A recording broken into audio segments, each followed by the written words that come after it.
ಕೊಲೆ ಪ್ರಕರಣದ ತನಿಖೆ ಚುರುಕಾದಷ್ಟು ದಿನಕ್ಕೊಂದು ಸತ್ಯ ಹೊರಬೀಳ್ತಾ ಇದೆ. ಆದರೆ ಪೊಲೀಸರ ಕಸ್ಟಡಿಯಲ್ಲಿ ದರ್ಶನ್ ವಿಲವಿಲ ಅಂತಿದ್ರೆ ಕುಟುಂಬದ ಯಾರೊಬ್ಬರೂ ಠಾಣೆಯತ್ತ ತಲೆ ಹಾಕಿಲ್ಲ. ಇದು ಹತ್ತಾರು ಪ್ರಶ್ನೆ ಹುಟ್ಟುಹಾಕಿದೆ.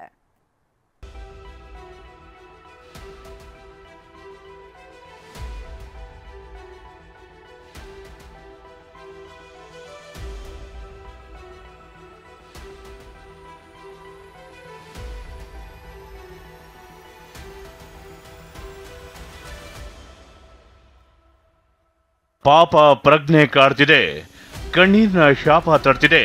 ಪೊಲೀಸ್ ಕಸ್ಟಡಿಯಲ್ಲಿ ದರ್ಶನ್ ಅಂಡ್ ಗ್ಯಾಂಗ್ ವಿಲವಿಲನೆ ಒದ್ದಾಡ್ತಿದೆ.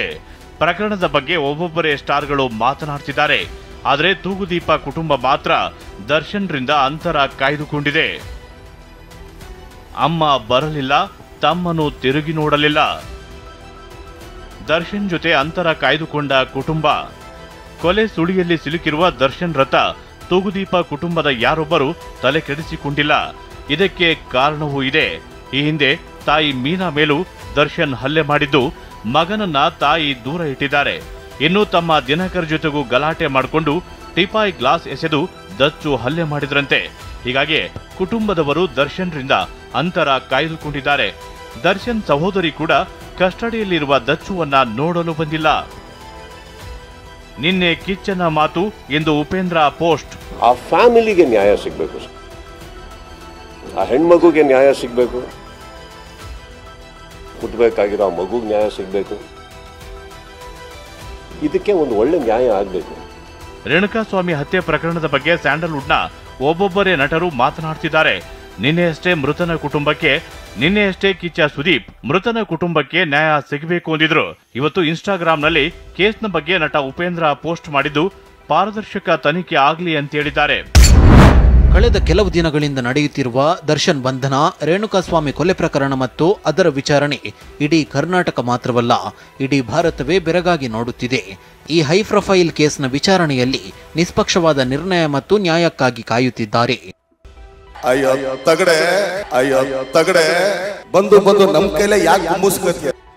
ಇನ್ನು ಈ ಹಿಂದೆ ತನ್ನನ್ನ ತಗಡು ಎಂದಿದ್ದ ದರ್ಶನ್ಗೆ ನಿರ್ಮಾಪಕ ಉಮಾಪತಿ ಟಾಂಗ್ ಕೊಟ್ಟಿದ್ದಾರೆ. ತಾಳ್ಮೆ ಕೆಲವೊಮ್ಮೆ ಶಕ್ತಿ ಎಂದು ಇನ್ಸ್ಟಾಗ್ರಾಂನಲ್ಲಿ ಪೋಸ್ಟ್ ಹಾಕಿದ್ದಾರೆ. ಇನ್ನು ಆರೋಪಿಗಳಿಗೆ ಕಾನೂನು ಪ್ರಕಾರ ತಪ್ಪಿತಸ್ಥರಿಗೆ ಶಿಕ್ಷೆ ಆಗಬೇಕು ಅಂತ ನಟ ಹಾಗೂ ಮಾಜಿ ಸಚಿವ ಬಿಸಿ ಪಾಟೀಲ್ ಹೇಳಿದ್ದಾರೆ. ಈ ಕೇಸ್ನಲ್ಲಿ ಯಾರೇ ತಪ್ಪಿತಸ್ಥರಾಗಿರಲಿ, ಕಾನೂನಿಗಿಂತ ದೊಡ್ಡವರು ಯಾರೂ ಇಲ್ಲ. ಕಾನೂನು ಎಲ್ಲವನ್ನು ಮೀರಿ ಮೇಲೆ ನಿಂತಂಥದ್ದು. ಕಾನೂನಿನ ಪ್ರಕಾರ ತಪ್ಪಿತಸ್ಥರಿಗೆ ಶಿಕ್ಷೆ ಆಗಬೇಕು. ಇನ್ನು ಡಿ ಗ್ಯಾಂಗ್ ವಿರುದ್ಧ ಮಾಜಿ ಶಾಸಕ ಕಿಡಿಕಾರಿದ್ದಾರೆ. ದರ್ಶನ್ ದುರಹಂಕಾರದ ವ್ಯಕ್ತಿ, ಆತನಿಂದ ನಡೆದಿರೋದು ಇದೇ ಮೊದಲ ಕೊಲೆನಾ, ಬೇರೆಯದ್ದು ಇದೆಯಾ ನೋಡಬೇಕು ಅಂತ ಹೇಳಿದ್ದಾರೆ. ಒಂದು ರೀತಿಯಲ್ಲಿ ಅಲ್ಪನಿಗೆ ಐಶ್ವರ್ಯ ಬಂದರೆ ಅರ್ಧ ರಾತ್ರಿಯಲ್ಲಿ ಕೊಡೆ ಹಿಡಿತಾರೆ.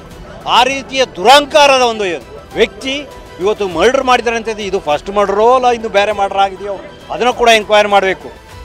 ಏನೇ ಹೇಳಿ, ಡಿ ಗ್ಯಾಂಗ್ನ ಕ್ರೌರ್ಯದ ಹತ್ತಾರು ಮುಖ ಹೊರಬರ್ತಿದೆ. ಎಲ್ಲೆಲ್ಲೂ ಆಕ್ರೋಶ ಭುಗಿಲೆದಿದೆ. Bureau report, TV9.